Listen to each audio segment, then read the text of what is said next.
पहला प्रश्न कहता है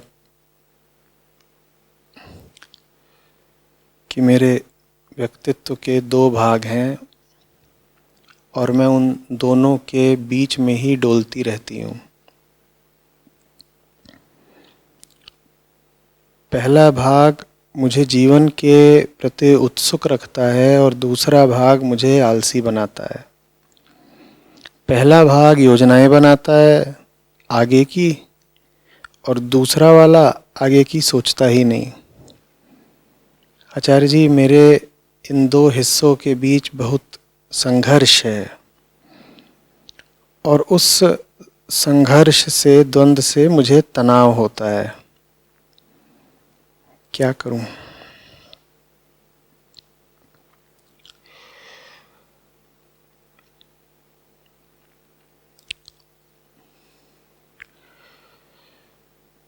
मेलों में वो चरखी झूला हुआ करता था। अभी भी जो बड़े मनोरंजन पार्क होते हैं, अम्यूज़मेंट पार्क्स वगैरह, उनमें होता होगा।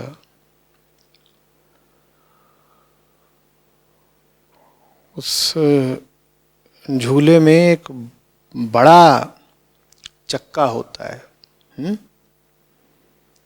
और उस पर बैठ जाते हैं लोग और वो ऐसे गोल गोल घूमता है।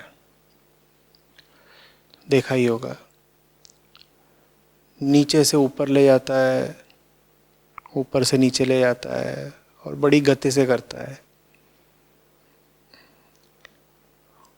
लोगों को उसमें निश्चित रूप से मज़ा तो मिलता ही है, कुछ उत्तेजना तो आती ही है, चीखें मार रहे होते हैं लोग। पैसा दे करके, खतरा उठा करके भी जाते हैं, उस झूले पर बैठते हैं और एक बार नहीं, बार बार बैठते हैं। उस झूले का नाम है हमारी ज़िंदगी, और वही झूला आपके इस सवाल में मुझे झूलता नज़र आ रहा है। जाना है हमें आकाश की ओर, मतलब ऊपर को बढ़ना है, उठना है। और झूला भी आपको कुछ देर तक तो ऊपर की ओर ले ही जाता है,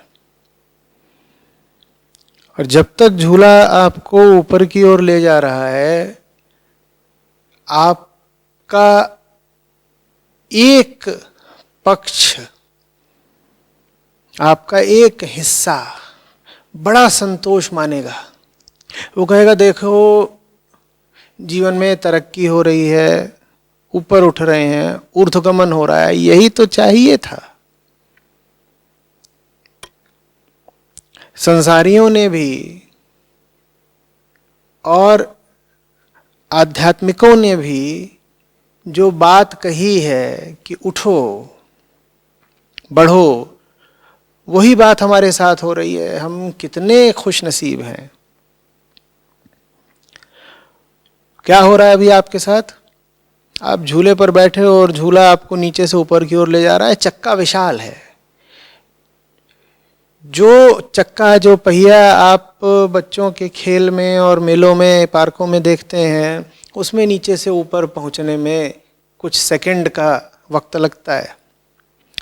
जिंदगी का पहिया थोड़ा ज़्यादा बड़ा है, उसमें नीचे से ऊपर जाने में वक्त लग जाता है। हफ्ते लग जाते हैं, महीने लग जाते हैं, कई बार साल भी लग जाते हैं।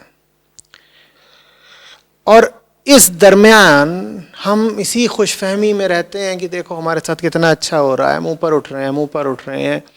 यही तो हमको ऋषियों और संतों ने भी कहा है, और यही तो हमको संसारियों ने भी सिखाया है कि ऊपर उठो, और देखो हम ऊपर उठ रहे हैं ना। जिंदगी में सब कुछ तरक्की करता जान पड़ता है। रिश्ते बन रहे होते हैं, पैसा आ रहा होता है, ज्ञान बढ़ रहा होता है, प्रतिष्ठा बढ़ रही होती है, ताकत बढ़ रही होती है। वो सब कुछ जो जीवन में मूल्यवान पाने लायक आप कह सकते हैं, वो आपको उस दरमियान उस अवधि में मिल रहा होता है। झूला भी आपको ऊपर की ओर ले जा रहा है। आपको लग रहा है आप ऊपर की ओर जा रहे हैं, आप भूल ही गए हैं कि आप ऊपर की ओर नहीं जा रहे हैं। आप तो झूले के गुलाम हैं, आप बंधक हैं। और फिर एक पल ऐसा आता है जब आपकी नीचे की यात्रा शुरू हो जाती है।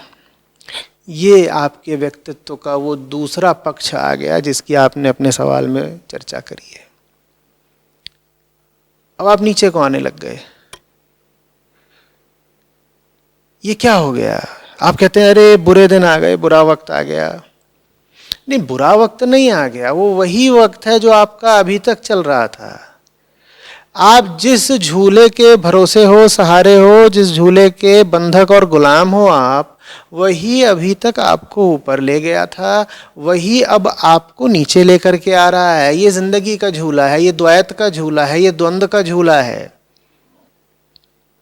जो बच्चे, जो बालक बुद्धि वाले वयस्क इस झूले पर सवार हों, वो कृपा करके कतई ये न सोचें कि उनकी तरक्की उनकी अपनी है। वो आपकी नहीं तरक्की है, वो तो जिंदगी का झूला आपको ऊपर ले गया। प्रकृति के द्वैत पर सवार थे आप, कुछ देर तक उसने आपका ऊर्ध्वगमन करा दिया। आपने उसमें क्या करा? लहर पे सवार थे, लहर चढ़ी, आप चढ़े। थोड़ी देर में लहर उतरेगी, आप उतरेंगे। और फिर जब झूला आपको नीचे लाने लग जाता है तो फिर आप हाथ पांव चलाते हो, आपको लगता है आपसे कोई गलती हो गई। आप कहते हो अरे वो सुख भरे दिन कहाँ बीत गए, ये क्या हो गया? और आप पूरी कोशिश करते हो झूले के भीतर अपनी गद्दी पर, अपनी सीट पर बैठे बैठे ऊपर बढ़ने की। कैसे बढ़ लोगे? आप जिस चीज पर सवार हो वो चीज ही आपको नीचे लेकर के आ रही है, और आप परेशान रहोगे, बहुत दुखी रहोगे। झूला जितना नीचे आपको लाता जाएगा, दुख आपका उतना गहराता जाएगा। और जब दुख आपका बहुत गहरा चुका होगा, तभी आप पाओगे कि आपकी गति की दिशा बदल गई। आप अधिक से अधिक जितना नीचे आ सकते थे आ गए, जिंदगी आपको दोबारा ऊपर ले जाने लगी है। इसी को काल चक्र कहते हैं। यही जीवन मरण का चक्र है, यही जीवन चक्र है। जब जिंदगी आपको दोबारा ऊपर ले जाने लगेगी तो मालूम है आप क्या बोलोगे? आप कहोगे वो दुख के दिनों में मैंने मेहनत बहुत करी थी ना, जब मैं नीचे आने लग गया तो फिर मैंने अपनी गलतियों से सबक लिया, और सबक ले लेकर के मैंने अपने आप में बड़ा सुधार किया। मैंने बुरे दिनों का भी फायदा उठा लिया, मैं इतना होशियार हूं। मैंने बुरे दिनों को भी अपनी उन्नति के लिए इस्तेमाल कर लिया। देखो मैं कितना प्रतिभावान हूं। और फिर होगे देखो बुरे दिनों में मैंने जो मेहनत करी, जो अभ्यास और सुधार करा, उसी के कारण मेरे बुरे दिन अब टल गए हैं, और अब मैं दोबारा आरोह करने लगा हूं, ऊपर को उठने लगा हूं। न आपके कुछ करने से हुआ है, ना कुछ आपके न करने से हुआ है। आप नीचे आ रहे थे इसलिए नहीं आ रहे थे कि आपने उस वक्त पर कोई भूल कर दी थी। अब आप ऊपर जा रहे हो, आप ऊपर इसलिए नहीं जा रहे हो कि आपने इस वक्त पर कोई बहुत अच्छा काम कर दिया है। आप तो गुलाम हो, संसार के द्वैत के गुलाम हो, दिन और रात के गुलाम हो, सर्दी और गर्मी के गुलाम हो, मन के दो हिस्सों के गुलाम हो। वही कभी ऊपर ले आते हैं, कभी नीचे ले आते हैं। कल्पना करिए उस छोकरे की जो बैठा तो हुआ है इस चरखी झूले में, और बैठे बैठे कोशिश कर रहा है और ऊपर जाने की। जैसे कोई ट्रेन के भीतर दौड़ लगाए कि जल्दी पहुंच जाऊंगा, जैसे कोई हवाई जहाज की छत को अपने दोनों हाथों से उठाए कि मैं इसे और ऊपर पहुंचा दूं आकाश में। जैसे कोई कुत्ता अपनी ही दुम का पीछा करे, जैसे कोई उछलने के लिए अपने ही हाथों से अपने पांवों को झुक करके ऊपर की ओर खींचे, ये उतनी ही मूर्खतापूर्ण बात है। हम सब ऐसे ही जीते हैं।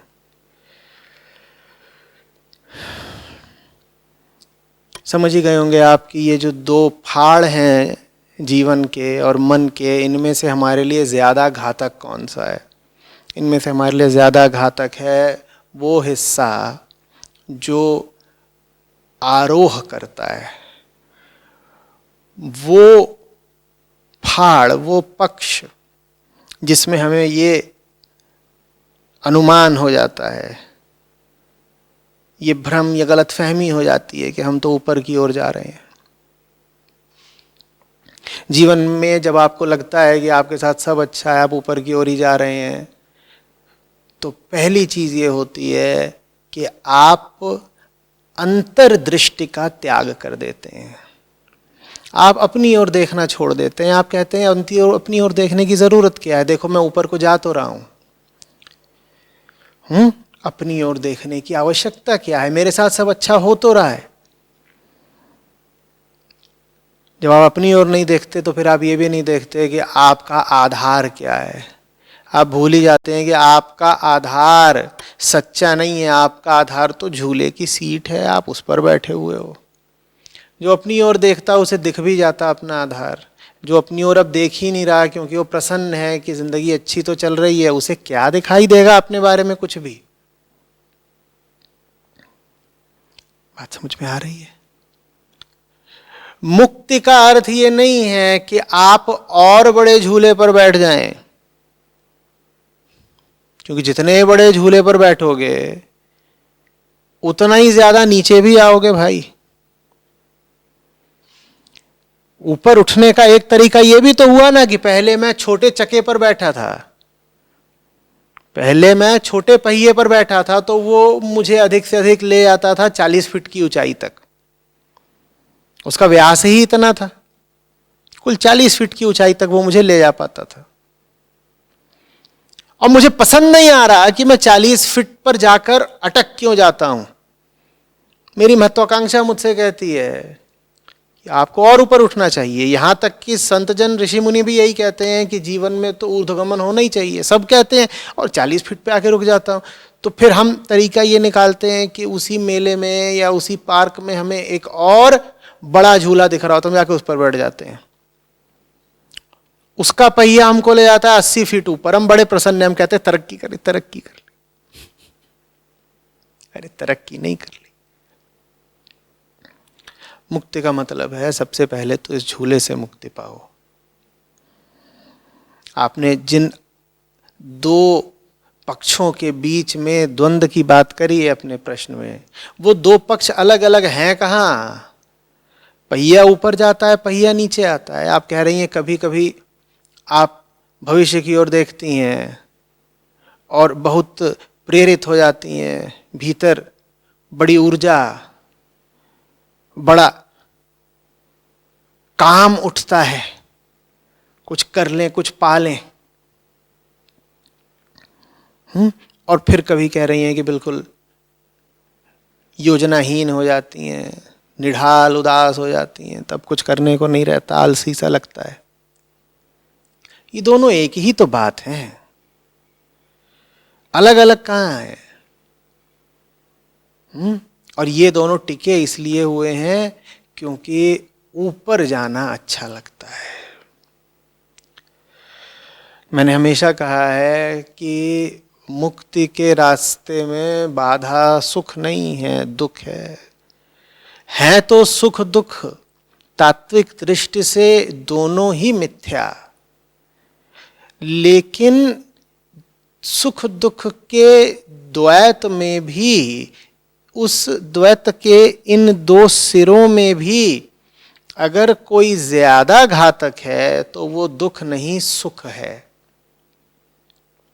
दुख कम से कम जगाता है, दर्द होता है आपको उठ जाना पड़ता है, दर्द होता है आपको तलाश करनी पड़ती है, दर्द आपको मजबूर कर देता है कि आप देखें, खोजबीन करें क्या हो गया, क्या गलती करी जो तकलीफ पाई। सुख तो प्रमाद में डाल देता है, सुख सुला देता है, सुख नशा है।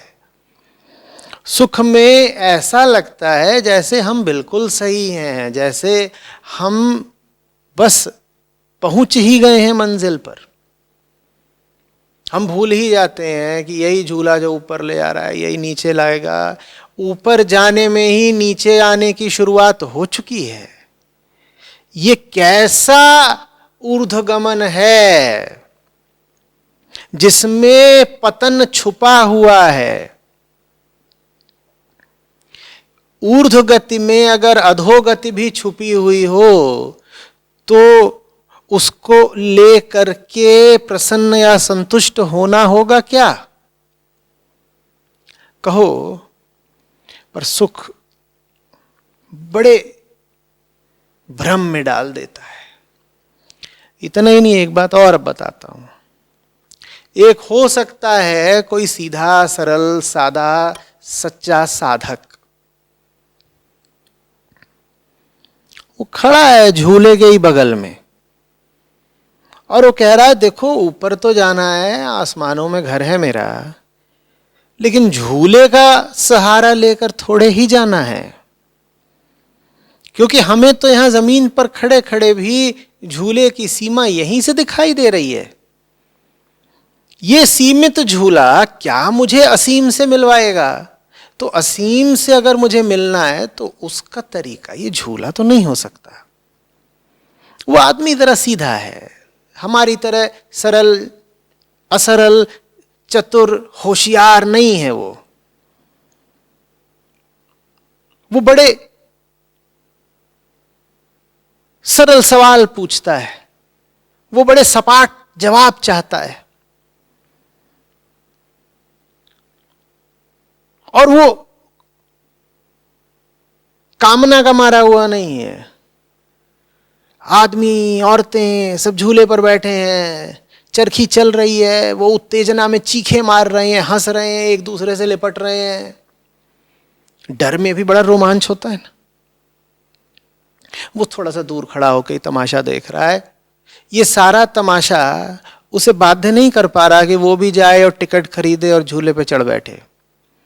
हालांकि उसके पास भी झूले वाले के दलाल आ रहे हैं, उसे ललचा रहे हैं, उससे कह रहे हैं आजा आजा आजा, सस्ता है। नहीं, वो कह रहा है नहीं, पर मुझे जाना है वहां तक, तो ये पहुंचाएगा नहीं, वहां नहीं पहुंचाएगा। कह रहे पागल, मजा तो आएगा, पहुंचाएगा कि नहीं पहुंचाएगा, मजा तो आएगा। वो कह रहा है मजा तो ऐसा हमें कुछ चाहिए नहीं, हमें लत ही नहीं लगी है इस तरह के मजे लेने की। तो वो भी कहते हैं छोड़, फिर जब तू गांठ खोलने को पैसा खर्च करने को तैयार ही नहीं तो हम दूसरा मुर्गा तलाशते हैं। वो इसको छोड़ देते हैं। ये कहता है कोई और तरीका चाहिए, कुछ और। ये जिन भी तरीकों के पास जाता है पाता है सारे तरीके अंततः जुड़े किससे हुए हैं? जमीन से।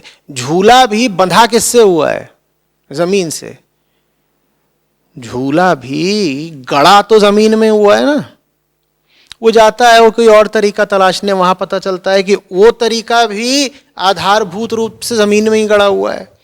ये आदमी फिर अपना सीधा सरल बच्चों जैसा सवाल पूछता है। वो कहता है जो चीज जमीन में ही गड़ी हुई है, जो चीज खुद अभी उठकर आसमान तक नहीं पहुंच पाई, वो चीज मुझे कैसे आकाश से मिला देगी? जो खुद अभी यहीं फंसा हुआ है वो मुझे कैसे ऊपर पहुंचा देगा? तो वो और तलाशता है, लेकिन जितने भी उसको तरीके मिलते हैं, विधियां मिलती हैं, वो पाता है हर विधि आश्रित है उसी पर जिससे मुक्ति दिलवाने का वो वादा करती है। वो हंस पड़ता है। बोलता है ये सब झूले उसी जमीन में गड़े हुए हैं जिससे मुक्ति दिलवाने का ये वादा कर रहे हैं। भक्त झूठो, तुम लोग तो हमें बुद्धू बना रहे हो, तुम नहीं दिलवा पाओगे, कोई विधियां सफल नहीं होने वाली। तो उसको समझ में नहीं आता, तो कहता अगर कोई विधि सफल नहीं होगी तो क्या करूं, आकाश बुलाता है, जाऊं नहीं क्या? कहता है फिर एक ही तरीका है, मुझे ये देखना होगा कि क्या है जो मुझे जमीन पर अभी रोके हुए है, बांधे हुए है। जमीन से मैं कोई सहारा तलाशूं वो बाद की बात है, ईमानदारी का तकाजा तो ये है कि पहले देखूं कि मैं जमीन पर फंसा ही क्यों हुआ हूं।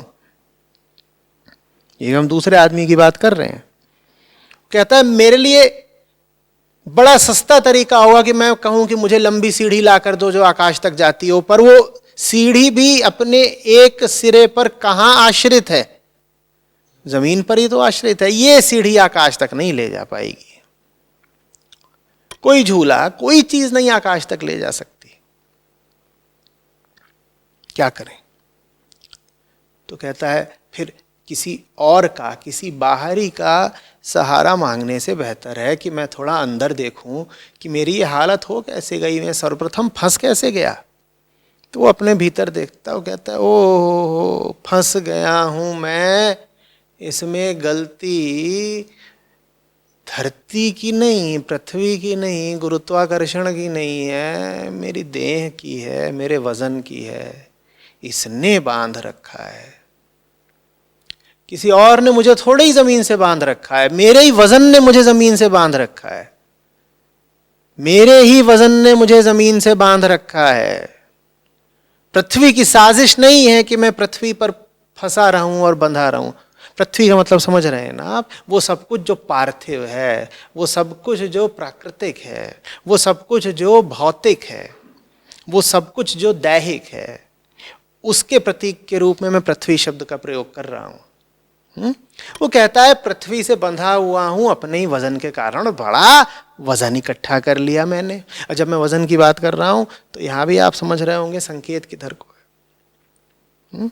वो सब कुछ जो तुमने पृथ्वी से लेकर ही इकट्ठा कर लिया है और अपना नाम दे दिया है, चाहे वो तुम्हारे शरीर की चर्बी हो और चाहे तुम्हारे मन की धारणाएं, कहता है इन्होंने ही रोक रखा है।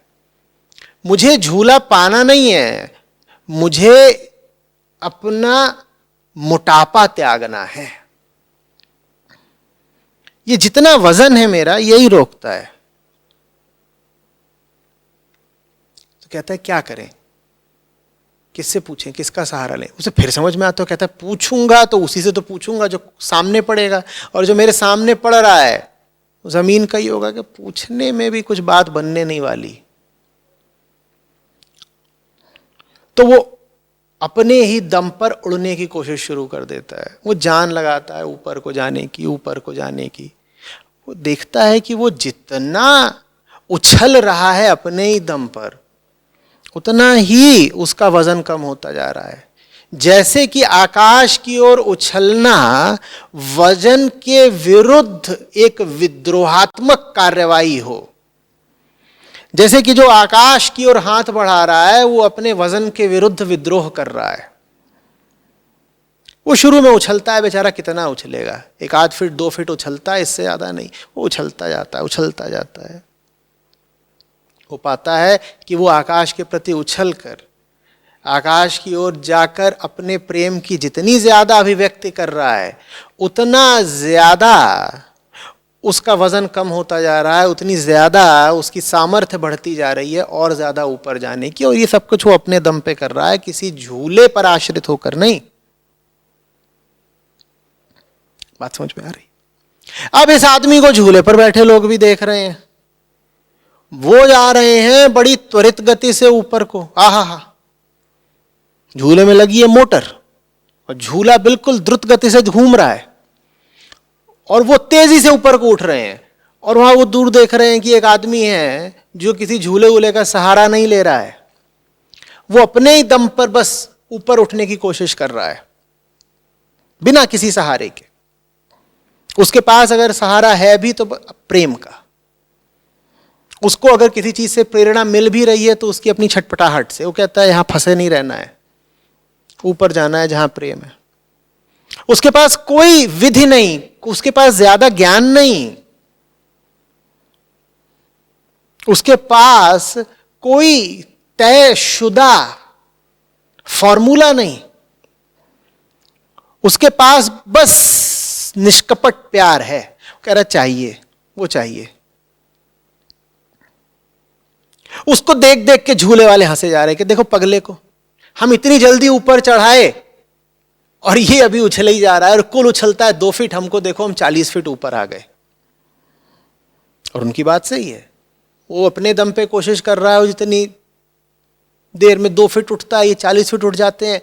फिर वो 2 फीट उठने में उसको बड़ी साधना लगती है, ये 40 फीट मोटर पर बैठकर आ जाते हैं। ये खूब हंस रहे हैं उस पर, कह रहे हैं ये देखो, ये हंस हंस कर अपना ही नुकसान कर रहे हैं, क्योंकि इनको लग रहा है कि इनकी प्रगति हो रही है, इनको लग रहा है इनकी सांसारिक आध्यात्मिक हर तरह की प्रगति हो रही है। इतना ही नहीं, जो सच्चा साधक है ये उसका मखौल बना रहे हैं। पर वो जो दूसरा है वो अपनी कोशिश जारी रखता है, जारी रखता है, जारी रखता है। बात अगर शारीरिक वजन की होती तो हम कहते हैं कि भाई कोई कितना भी उछल ले, एक दिन वो पृथ्वी के गुरुत्वाकर्षण को चीरकर आकाश में थोड़े ही विलीन हो जाएगा। बात सही है बिल्कुल, लेकिन अध्यात्म शरीर के वजन से उतना नहीं ताल्लुक रखता। हम प्रतीकों में बात कर रहे हैं। जहां तक मानसिक वजन की बात है वो शून्य किया जा सकता है।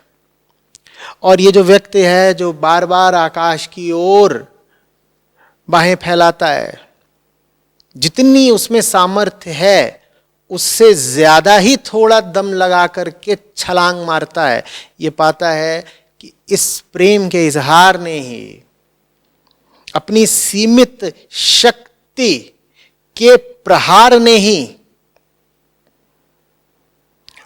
आसमान के कपाट खोल दिए हैं उसके लिए। वो उठते उठते एक दिन उड़ जाता है।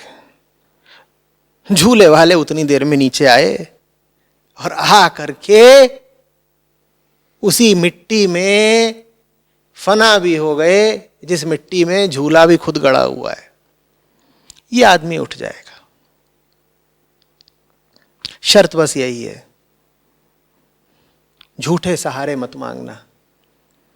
शर्त बस यही है कि तुमने जो सहारे पहले ही पकड़ रखे हैं झूठ के, उनको त्यागना। झूठे सहारे बड़े आकर्षक होते हैं और लाभ भी पहुंचाते हैं कुछ समय तक, कुछ सीमा तक। जिनको सीमित ही चाहिए लाभ, उनके लिए ये झूले वूले बिल्कुल बढ़िया है। संसार में भी बहुत झूले हैं, अध्यात्म के नाम पर भी बहुत झूले हैं, झूल लो। और अगर झूले नहीं झूलने तो वही करो जो उस बालक मना साधक ने करा। उसने बाहर देखना छोड़ा, उसने खुद को देखा, उसने अपने वजन को देखा, मानसिक वजन को। उसने कहा क्या है जो सर्वप्रथम मुझे दबाए हुए है, बांधे हुए है। उसने अंतर्गमन करा। जीवन को देखो अपने, कहाँ फंसे हुए हो। जब तक नहीं देखते जीवन को तब तक यही चलता रहेगा, कभी दाएं कभी बाएं, कभी ऊपर कभी नीचे, धूप छांव।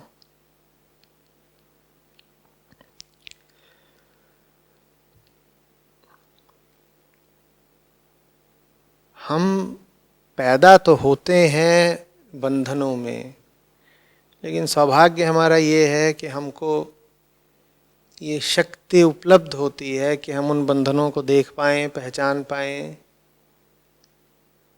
और सत प्रेरणा है अगर तो फिर उन बंधनों को काट भी पाएं।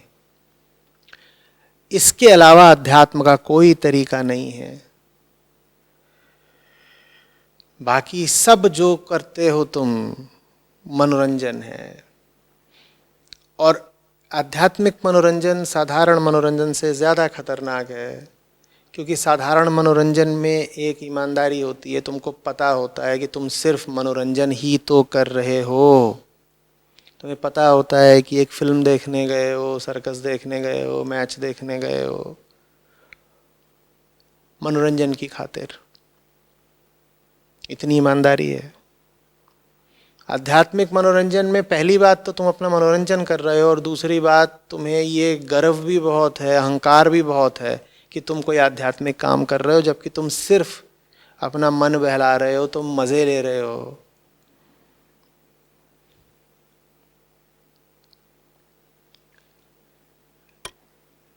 आध्यात्मिक सहारों से ज़्यादा घातक कुछ नहीं होता। उन लोगों को तो फिर भी मुक्ति मिल जाती है जो संसार में उलझे हुए थे। उनको नहीं मुक्ति मिलती जो झूठे अध्यात्म में ही उलझ गए। झूठा अध्यात्म ही उलझाता है। अध्यात्म तो वरना सुलझाने का नाम है।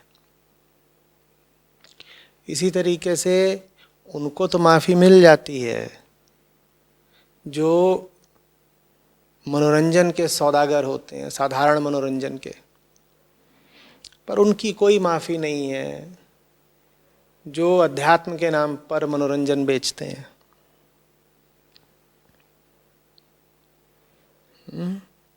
खरीद मत लेना। और अगर दुख में हो, द्वंद्व में हो, तो इसका मतलब अतीत में तुम मनोरंजन के ग्राहक रहे हो। अब वो खरीदारी बंद करो। झूले का टिकट लत बन गई है तुम्हारी, बंद करो। कमा कमा करके झूले वालों की चांदी कर रहे हो।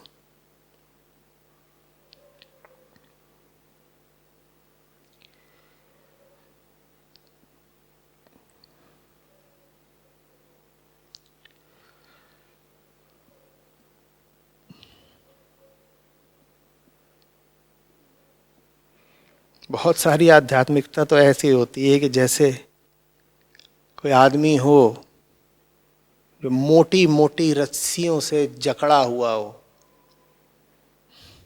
वो अपनी रस्सियों पर गेरुए रंग से लिखे ओम,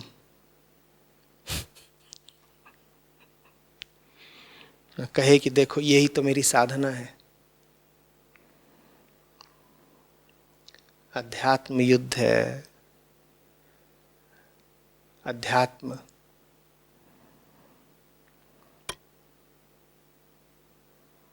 में कटार चलती है, वार चलते हैं।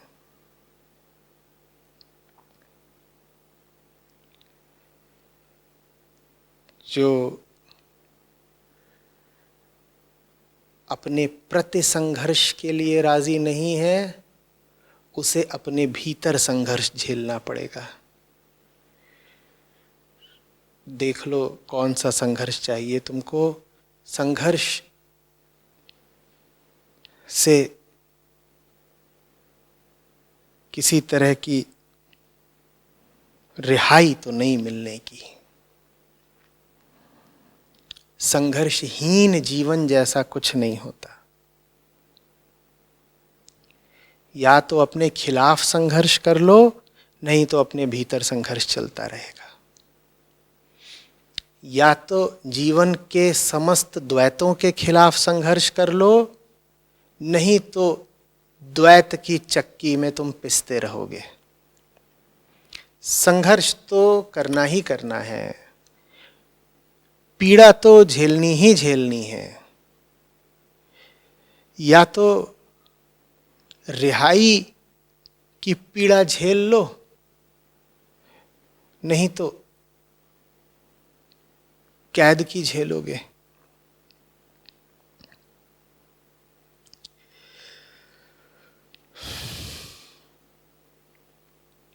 अफसोस की बात यह है कि ज़्यादातर लोगों को कैद की पीड़ा ज़्यादा पसंद होती है।